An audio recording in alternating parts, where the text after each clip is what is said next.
سلطنت عثمانیہ ہر دور میں کسی نہ کسی سے برسر پیکار رہی۔ کبھی مد مقابل برٹش امپائر ہے تو کبھی رشین امپائر سے نبرد آزما۔ اینگلو آٹمن وار 1807 سے 1809 تک لڑی گئی۔ سلطنت عثمانیہ کی طرف سے سیلم سوئم نے کمانڈ کی اور برٹش امپائر کی طرف سے جارج سوئم نے کمانڈ سنبھالی۔ 1806 کے موسم گرما میں وار آف تھرڈ کولین کے دوران نپولین کے ایمبیسڈر جنرل کاؤنٹ سپیڈنی یہ بات پورٹ کو باور کرانے میں کامیاب ہو گیا کہ 1805 تک رشیا کو دی جانے والی تمام جانبداری کو ختم کر دیا جائے۔ سلطنت عثمانیہ کے آبنائے کو صرف فرانسیسی بحری جہازوں کے لیے کھول دیا جائے۔ بدلے میں نپولین نے سلطان سے عہد کیا کہ وہ سربیا میں جنگجوؤں کے خلاف اس کی مدد کرے گا اور کھوئی ہوئی ریاستوں کو واپس دلائے گا۔ 1806 میں رشین آرمی کے خلاف سلطنت عثمانیہ نے جنگ کا اعلان کر دیا۔ ڈارڈنلز آپریشن کے دوران ستمبر 1806 میں برٹن نے سلطان پر پریشر ڈالا کہ روس کو ڈینوبی میں امتیازی حیثیت دی جائے، فرانس کے خلاف جنگ کا اعلان کر دیا جائے۔ سلطان سوئم کے انکار پر برٹش اسکواڈرن، جس کی کمانڈ وائس ایڈمرل سر جان تھامس کر رہے تھے، 19 فروری 1807 میں عثمانی بحریہ پر حملہ کر دیا۔ 16 مارچ 1807 میں برٹش ٹروپس نے الیگزینڈریا پر قبضہ کر لیا، لیکن سپلائی لائن کٹ جانے کی وجہ سے انہیں دستبردار ہونا پڑا۔ 5 جنوری 1809 میں سلطنت عثمانیہ اور برٹن کے درمیان ٹریٹی آف ڈارڈنلز طے پایا۔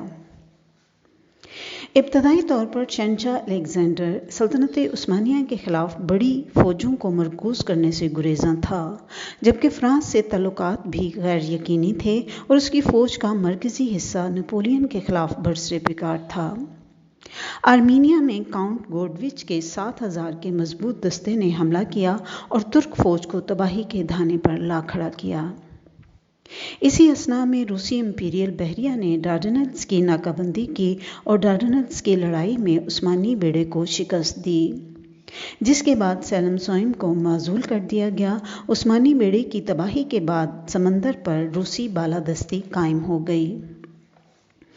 اس وقت شاید جنگ ختم ہو چکی ہوتی، لیکن روسی شہنشاہ نے فوجیوں کی تعداد بڑھا کر 80,000 کر دی اور دوبارہ دشمنی شروع ہو گئی۔ اگست 1809 میں پیش قدمی کی، لیکن 50,000 ترک فوج کا سن کر پیچھے ہٹنے میں عقل مندی سمجھی۔ ڈارڈنلز کی بحری جنگ 10 اور 11 مئی 1807 میں روس اور ترکی کے درمیان لڑی گئی، جو نپولین جنگوں کا حصہ تھی۔ یہ جنگ ڈارڈنلز آبنائے کے قریب روس اور عثمانی بحری جہازوں کے درمیان لڑی گئی، جبکہ عثمانی دارالحکومت قسطنطنیہ بہت زیادہ سمندری سامان کی فراہمی پر انحصار کرتا تھا۔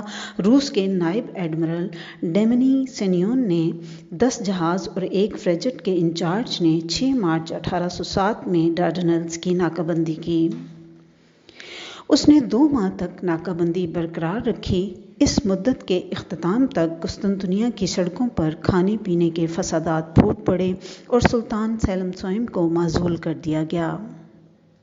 اس کے جانشین مصطفیٰ چہارم نے اپنے کپتانوں کو کسی بھی قیمت پر ناکہ بندی توڑنے کا حکم دیا۔ ان احکامات کی تعمیل میں لائن کے 8 جہاز، 6 فریگیٹ اور 55 چھوٹے جہاز کپوٹن پاشا سید علی کے زیر اقتدار آبنائے سے کھسک گئے اور جزیرے میں اترنے کے لیے تیار ہو گئے۔ سینیون نے سید علی کے منصوبوں کو عملی جامہ پہنانے کا فیصلہ کیا اور عثمانی بیڑے کے خلاف پیش قدمی کی۔ سمندر میں مخالف ہواؤں کی وجہ سے 2 دن انتظار کرنا پڑا۔ 2 دن کے بعد ہوا کا رخ بدلا۔ یہ وہ وقت تھا جب ترک بحری بیڑے غم زدہ تھے۔ سینیون نے فوراً حملہ کرنے کا حکم دیا، حالانکہ یہ شام کا وقت تھا۔ شام ہوتے ہی روسیوں نے حملہ کیا، جو رات گئے تک جاری رہا۔ کئی گھنٹوں کی لڑائی کے بعد روس فاتح دکھائی دیے اور ترکوں کو ڈارڈنلز کی طرف پیچھے ہٹنا پڑا۔